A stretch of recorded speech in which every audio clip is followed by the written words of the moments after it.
Hello everyone and welcome to FG locket. आज की video में हम स्टेट रिस्पॉन्सिबिलिटी के बारे में जानेंगे। इस टॉपिक से हमें पता चलेगा कि स्टेट रिस्पॉन्सिबिलिटी इंटरनेशनल लॉ में होती क्या है, स्टेट रिस्पॉन्सिबिलिटी के ऊपर क्या लॉज हैं, स्टेट रिस्पॉन्सिबिलिटी की थ्योरीज क्या हैं, एक्ट ऑफ स्टेट्स क्या होता है और रेपरेशंस के फॉर्म्स कितने हैं और क्या होते हैं। स्टेट रिस्पॉन्सिबिलिटी का फंडामेंटल आइडिया ये है कि अगर एक स्टेट इंटरनेशनल लेवल पर अनलॉफुल एक्ट करता है अगेंस्ट अनदर स्टेट तो उसके ऊपर एक इंटरनेशनल रिस्पॉन्सिबिलिटी बनेगी to correct their wrongs through reparations. State responsibility arise होने के लिए इन 3 कंडीशंस का फुलफिल होना जरूरी है। फर्स्ट, स्टेट्स के बीच इंटरनेशनल लीगल ऑब्लिगेशन होना। सेकंड, इस लीगल ऑब्लिगेशन की वायलेशन थ्रू एन एक्ट और omission by the responsible state. 3, उस एक्ट या ओमिशन से डैमेज या लॉस होना ऑन द अफेक्टेड स्टेट। अब डिस्कस करते हैं स्टेट रिस्पॉन्सिबिलिटी के ऊपर बने हुए लॉज के बारे में।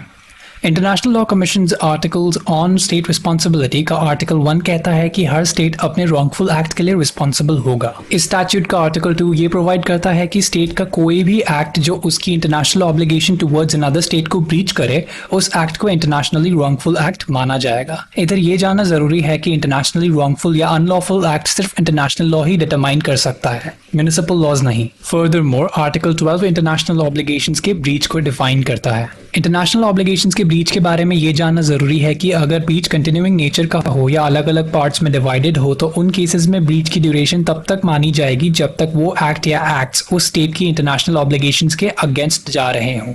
मोरोवर, अगर दूसरा स्टेट किसी स्टेट की हेल्प करता है in committing a breach of international obligation तो उस स्टेट को भी रिस्पॉन्सिबल माना जाएगा subject to 2 conditions. First, assisting state की knowledge on the violative nature of the act resulting in the breach of international obligation.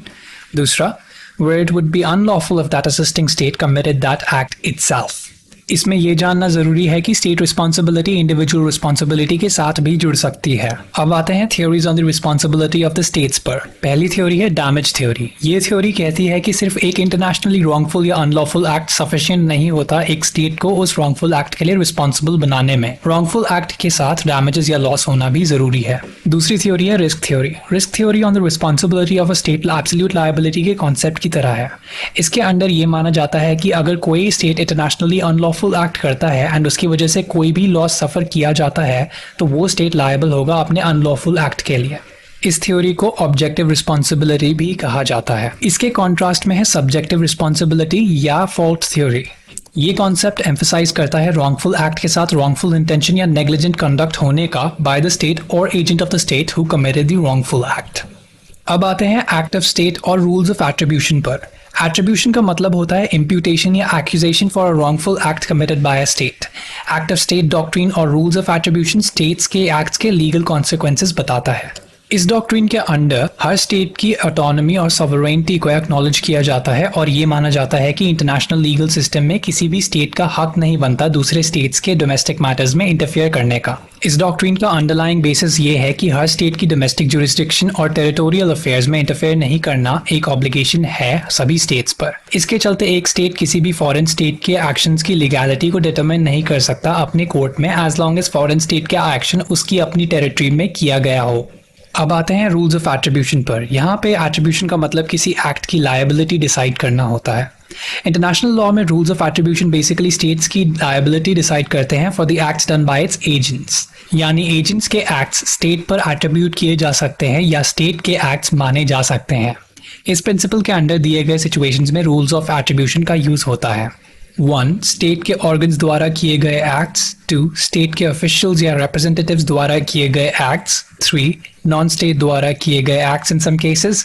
4, international organisations द्वारा किए गए एक्ट्स जिसमें मेंबर स्टेट्स को लायबल माना जा सकता है अंडर सम सर्कमस्टांसेस। अब हम समझेंगे रेपरेशंस के बारे में और जानेंगे कि जब इंटरनेशनल ऑब्लिगेशन का ब्रीच होता है तो किस टाइप की रेपरेशंस इंप्लीमेंट की जाती हैं।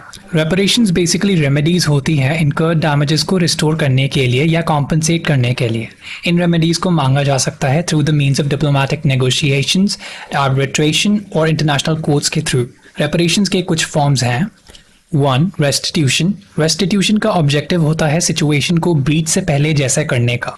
ये इन्वॉल्व करता है प्रॉपर्टी या टेरिटरी रिटर्न करना, राइट्स की रीइंस्टेटमेंट या फिर उस रॉन्गफुल एक्ट या कमांड का रिवर्सल। 2, इंडेमनिटी या कॉम्पनसेशन। इसके अंडर ब्रीचिंग स्टेट को मॉनेटरी डैमेज की रिपेमेंट करनी पड़ती है to the injured state.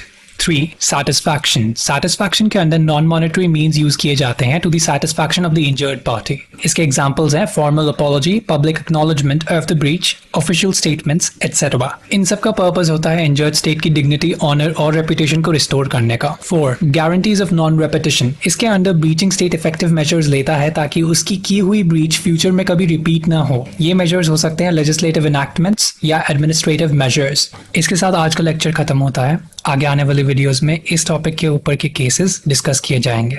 Stay tuned for more. Thank you for watching FG Locket.